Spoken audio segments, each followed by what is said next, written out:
Okay, I've given up on ChatGPT and chat on my first look at AI coding, and I've gone for the one that all professionals are going to use, which is GitHub Copilot.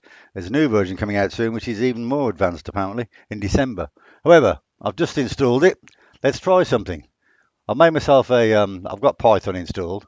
I'm in the correct directory where I've made a file called example1.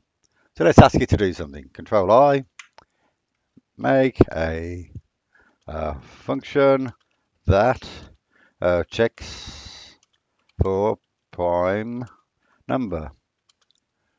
Let's try that. And it's having a think. And there it is. It's suggesting I do that. It's 135, 1 plus 6. Will that work? Okay, let's try. I'll accept that. I'll save it. I'll go to my terminal and I'll type example Python 1.